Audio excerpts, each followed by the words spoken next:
وعن ابی موسیٰ رضی اللہ تعالی عنہ قال قام فینا رسول اللہ صلی اللہ علیہ وسلم بخمس کلمات فقال ان اللہ لا ینام ولا ينبغی له ان ینام یحفظ القسط ویرفع الیہ عمل اللیل قبل عمل النہار وعمل النہار قبل عمل اللیل حجابہ النور لو کشفہ لأحرقت صبحات وجہہ منتہا الیہ بصرہ من خلقہ۔ حضرت ابو موسیٰ رضی اللہ تعالی عنہ فرماتے ہیں رسول اللہ صلی اللہ علیہ وسلم نے ہمیں خطبہ ارشاد فرمایا اور 5 باتیں اس میں ارشاد فرمائیں۔ فرمایا اللہ کریم سوتے نہیں ہیں اور سونا ان کی شان کے لائق بھی نہیں ہے۔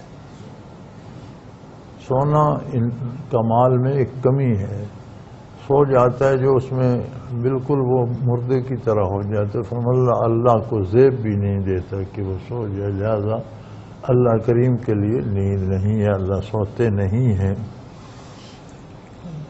اور وہ ترازو کو پست بھی کرتے ہیں، بلند بھی کرتے ہیں، یعنی کسی کے لیے فراخی ہونا، عزت ہونا یہ اللہ کی طرف سے ہے، ذلیل اور ذلت تنگ دستی ہونا اللہ کی طرف سے ہے، لیکن اللہ کریم زبردستی مسلط نہیں کرتے، جیسا اس کا رشتہ اللہ کے ساتھ ہوتا ہے ویسے نتائج اس کی طرف بھیجتے رہتے۔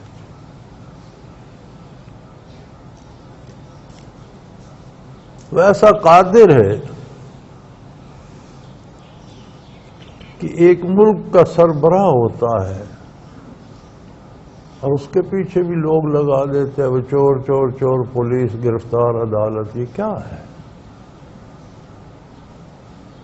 یہ تو ایک عام آدمی ہے، اسے پکڑا جائے، اسے ذلیل کیا جائے، اسے چور چور کہا جائے۔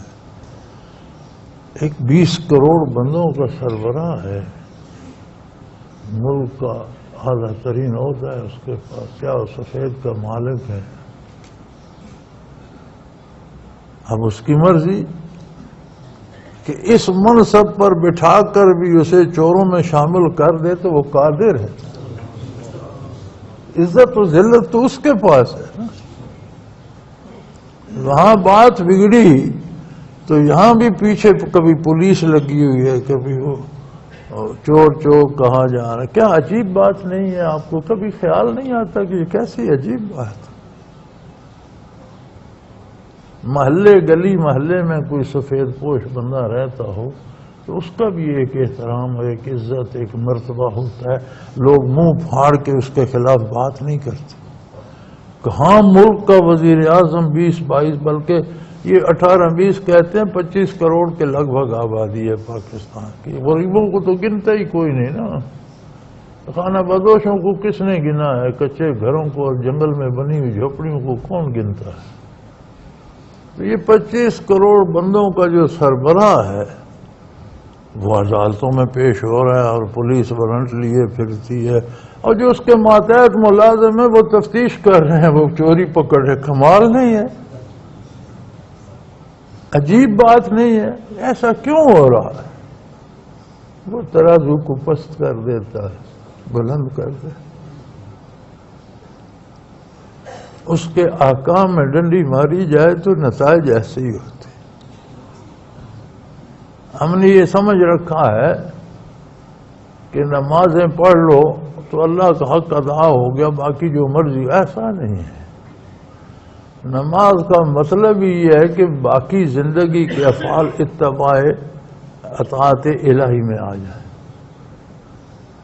اگر اب نماز بھی بندہ پڑھتا ہے اور زندگی میں اطاعت الہی نہیں کرتا، لوگوں کے مال عزتیں لوٹتا ہے، حقوق لوٹتا ہے، تو اس نے نماز نہیں پڑھی، اٹھک بیٹھک۔ ایک دوا آپ کھاتے ہیں کہ درد ٹھیک ہو جائے، درد وہیں رہتا ہے، تو اس دوا کے کھانے کا کیا مطلب؟ نماز تو 5 وقت کی دوا ہے کہ برائی چھوٹ جائے۔ برائی اپنی جگہ رہتی ہے تو گویا آپ نے کوئی غلط دوا کھا لی یا نکلی کھا لی تو اس کے نتائج وہ چاہے تو حکمران کو بھی عزت اس سے بھی چھین لیتے ہیں، وہ چاہے تو ایک عام آدمی کو معزز کر دیتا ہے، یہ ترازو اس کے دستے قدرت میں ہے۔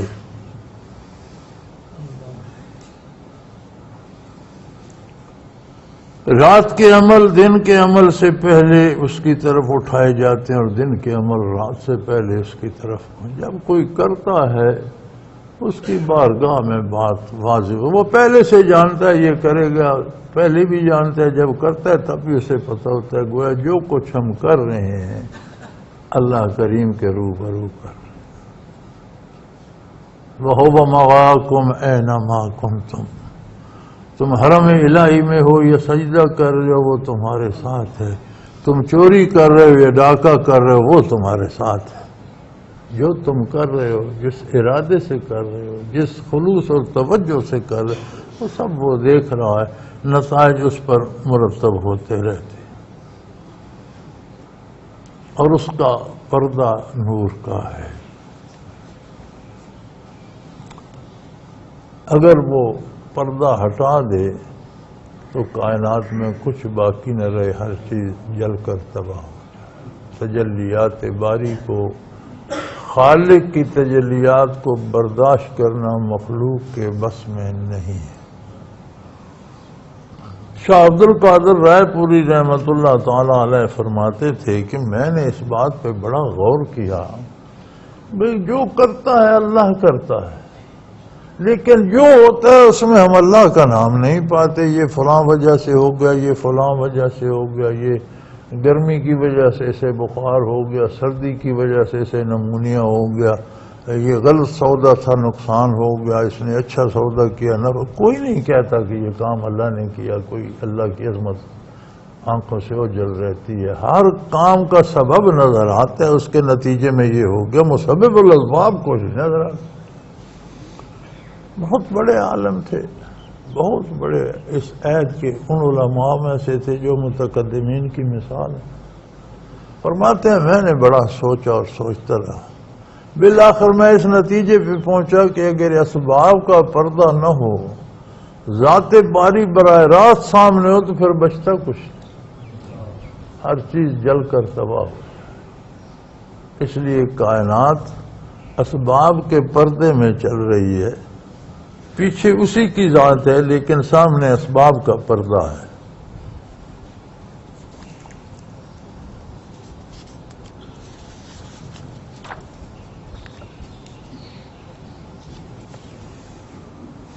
وعن ابی ہریرہ رضی اللہ تعالی عنہ قال قال رسول اللہ صلی اللہ علیہ وسلم ید اللہ ملیا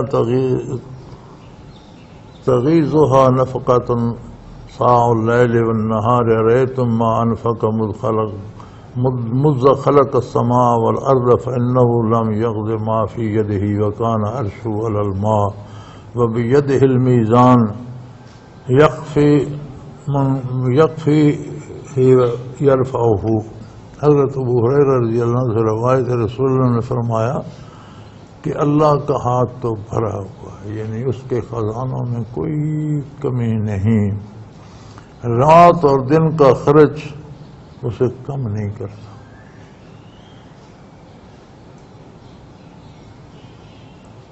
کیا اے مخاطب تو سوچ سکتا ہے کہ جب سے مخلوق پیدا ہوئی، زمین و آسمان بنے، کتنی نعمتیں خرچ ہو چکی ہیں، کتنی روشنی سورج کی، کتنی ہوائیں چل چکی ہیں، کتنی بارشیں برس چکی ہیں، کتنا غلہ ہو چکا ہے، کتنے پھل پیدا ہو چکے ہیں، کتنی دولت بانٹی جا چکی ہے، کتنی مخلوق اخراجات کر چکی ہے، لیکن اس کے خزانے میں کمی نہیں آئی۔ کب سے مخلوق پیدا فرمائی ہے، زمین آسمان بنائے ہیں، ہمارے سامنے تو انسانوں یا حیوانوں کے اخراجات، جس مخلوق کو ہم نہیں جانتے وہ بھی تو زندہ ہے، جنات بھی ہیں، فرشتے بھی ہیں جنہیں ہم جانتے، شاید اور بھی قسم کے ہزاروں مخلوقات ہوں جن کو ہم نہیں جانتے، تو ساری مخلوق خرچ کیے جا رہی ہے، کیے جا رہی ہے، کیے جا رہی ہے. ایک ٹکڑا زمین کا ہے، وہ غلہ اگلے جا رہا ہے، اگلے جا رہا ہے، اگلے جا. یار 2 کنال 4 کنال کا ایک قطعہ ہے، وہ منوں کے حساب سے غلہ اگل چکا ہے. کتنا اس میں رکھا ہے قدرت نے. ایک درخت ہے، وہ ٹنوں کے حساب سے پھل دے چکا ہے ہر موسم میں، ہر موسم میں 20-20 سال تک. وہ کتنا کہاں سے آتا ہے؟ فرمایا اللہ کے خزانہ میں کمی نہیں آتی.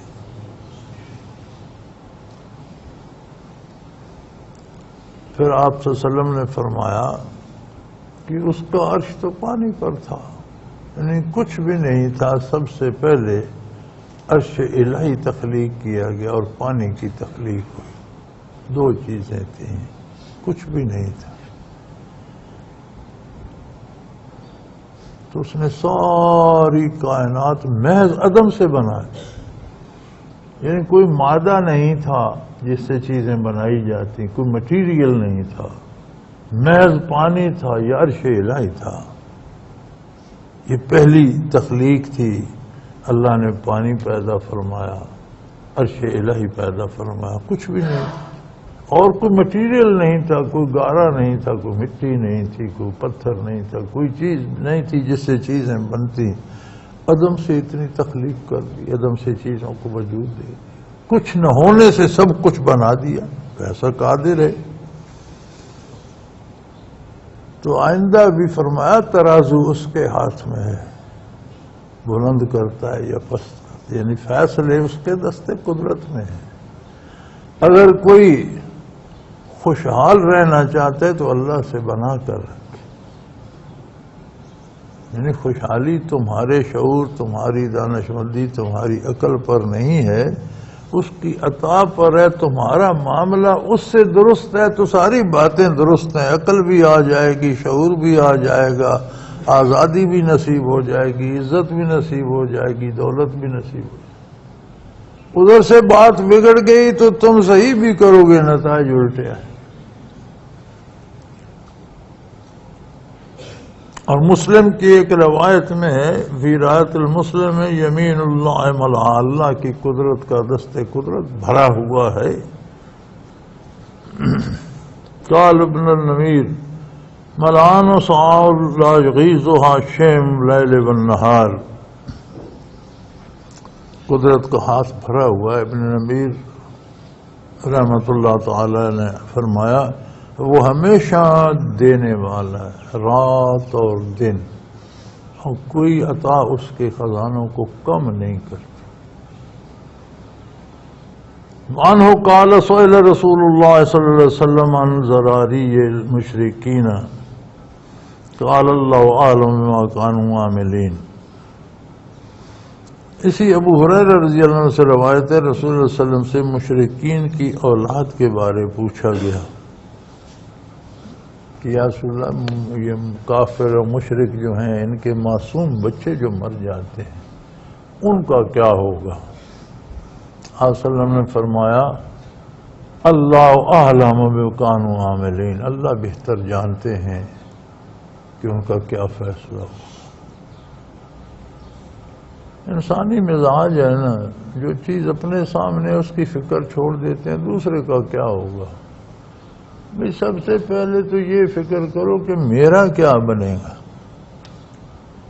اپنا انتظام کرو، وہ بھی قیامت کو سامنے آ جائے گا کیا ہوگا. تو حضور صلی اللہ علیہ وسلم نے یہ فرمایا کہ اللہ یعنی یہ تمہارے فکر کرنے کی بات نہیں ہے، تم اپنی فکر کرو.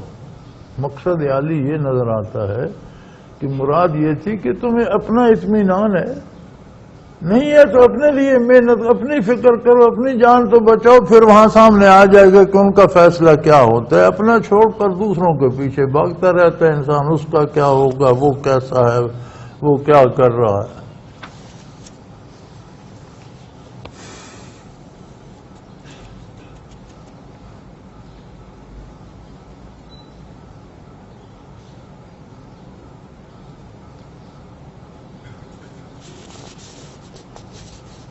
حضرت عبادہ بن صامت رضی اللہ تعالی عنہ قال قال رسول اللہ صلی اللہ علیہ وسلم ان اول ما خلق اللہ القلم فقال له اكتب قال ما اکتب قال اکتب القدر وكتب ما كان الله وكائن الى الابد رواه الترمذی وقال هذا حدیث غریب اسناد.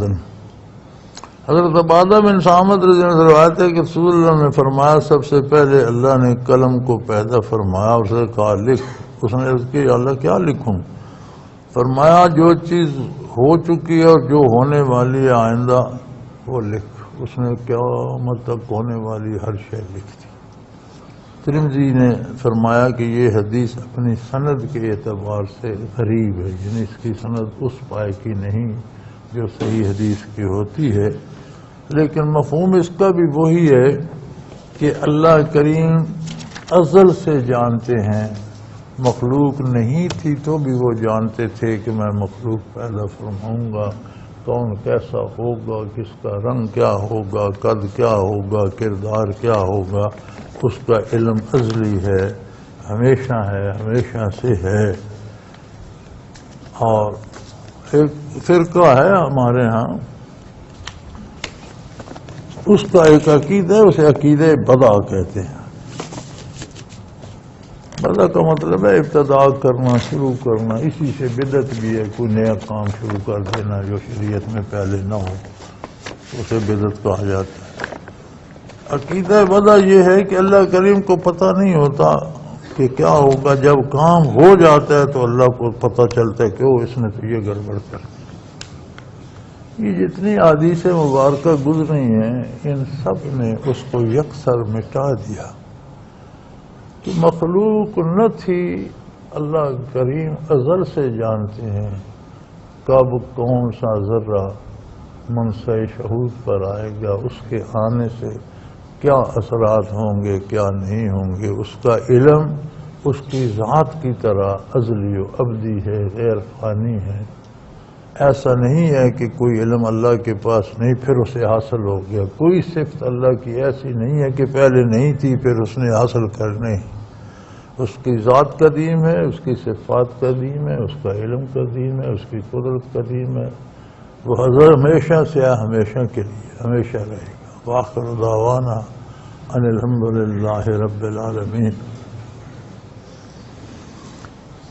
الحمدللہ رب العالمین والصلاة والسلام علی حبیبہ محمد وآلہ وصحبہ اجمعین. اللہم ربنا لا تقتلنا بغضبک ولا تہلکنا بعذابک واعف عنا قبل ذلک. اللہم ربنا لا تسلط علینا من لا یرحمنا انت ولینا فی سفرنا وحضرنا فی مالنا واہلنا. انت ولینا فی الدنیا والآخرہ. توفنا مسلمین والحقنا بالصالحین.